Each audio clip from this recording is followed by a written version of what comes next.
What is going on, everybody? Welcome back to another Fallout video, and so I'm bringing you episode 36 of our top 5 mod series, and I do plan on making another Fallout 76 in-depth video, kind of going over some of the more gameplay that we've seen from the game. So if you do want to see a video like that, look forward to it in the future. But if you guys do go on to enjoy this video, make sure you guys like and subscribe, and let's get right into the video. With my two fists divine, but I'm going nowhere. Oh yeah, I'm the type of guy that likes to roam around. Alright guys, so the first mod we have is the 500 workshop items plus settlement mod by Mad Rocks, and this is going to be another mod that's going to be adding in a ton of new workshop items for you to be able to use for your settlements. Now this is going to be adding in a ton of different furniture like beds, containers, tables, and other miscellaneous items. Plants have now been moved from the decorations tab to the display tab, and I feel like I should also mention that he added in a ton of different new plant models that you can use in your settlement as well. As you can see, they have more of a fuller and almost more modern type of look than the regular plants. If you look at your Pitbull, you can now see that Mad Kia is now a settlement location with 3 wonderful settlers that have been attending the warehouse. The showroom is located in the east side of the Walden Pond, where the freeway touches the ground. He then goes on to mention that the hitbox of the bookcases and the glass is a bit off, but he hopes to fix this in the future. So as you guys can see, there are a ton of different designs for the different furnitures that he has added into the game, and I think a lot of them look really good, and this is going to be a really good way to actually make your base very more modern if you want that type of look, or just diverse from other bases. There is actually a trailer to this mod, and I'm going to be showing a few clips of it. If you want to see the full trailer, there's going to be a link to it in the description along with the other links to the mod.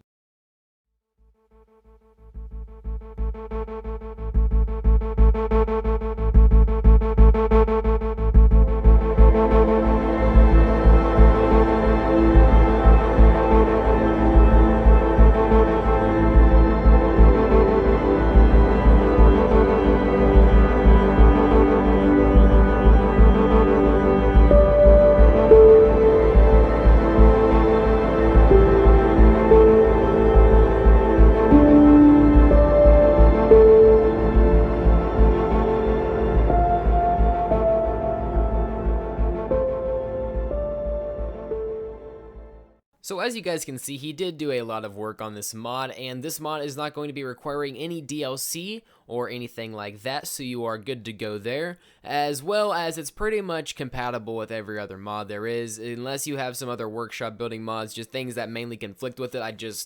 If you think it's not going to work, then I probably wouldn't use it. So overall, it's a pretty good mod, I definitely recommend it. The next mod we have is Mad Rock, the Quest and Settlement mod for the PS4 by Mad Rocks again, and this is going to be another settlement mod that's going to be adding in a huge castle into Fallout 4. And in the description of this mod says, Edward Dunwich infiltrated in his old monastery and attracted something very dark. Find the workbench by finding the keys, which I won't tell you where they are, and lift the spell that Edward casted over Mad Rock, or don't if you like it in its scary state. Your new home is located next to Billy's fridge. Best practice is to fast travel to University Point and walk to Rock so everything can load properly. And I definitely do recommend doing this. If you just go and straight fast travel straight to this place, is going to make your game super laggy, and your frame rate is going to be terrible, and it just never really loads in. It takes forever, and it just kind of crashes your game and just makes the whole experience terrible. So definitely make sure you walk here. And just like the last one, the mod creator has provided a trailer for the mod to kind of give us a look firsthand.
Now, unfortunately, there is a catch. This mod is going to be requiring pretty much every single DLC: the Automatron, the Wasteland, Far Harbor, Contraptions, Vault-Tec, and Nuka World. So it is going to be basically requiring every single DLC, so that is a downside for the mod. But if you do have the Season Pass, go ahead and give it a download. It's a pretty cool one, and it's going to be pretty much compatible with every other mod you're going to be using in your load order. The next mod we have is Clarity, a visual overhaul mod by Breton T. Jones, and this is a complete overhaul of weather, lighting, and camera effects in Fallout 4. The three main goals of this mod are the ones that follows: remove annoying or distracting effects, 2, make it easier to see, and 3, improve boring weather's zero performance loss that requires all DLC blur is gone, bad depth of field, distant blur, and temporary blur. As you can see in the gameplay right now, he also got rid of the blur gradient that's kind of in your VATS screen, so now when you're in VATS, it's actually just normal screen, so some may not like that, but I think it's kind of cool. I also want to say that whenever you use graphic mods like this, normally you have to pay a price, and that price is frame rate. Now,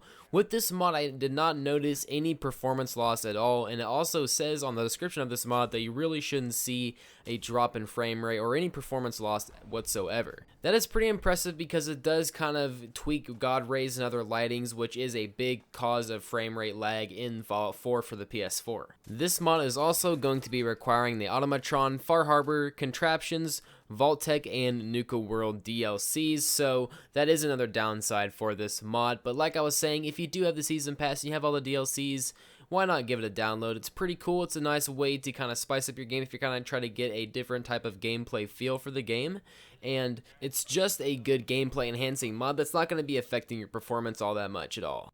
The next mod we have is Skillzerk Combat Overhaul mod HP Perks Rebalance by Skillzerk, and this is going to be, well, essentially a combat overhaul mod, and which does a bunch of different things, and some are what I'm about to list right now.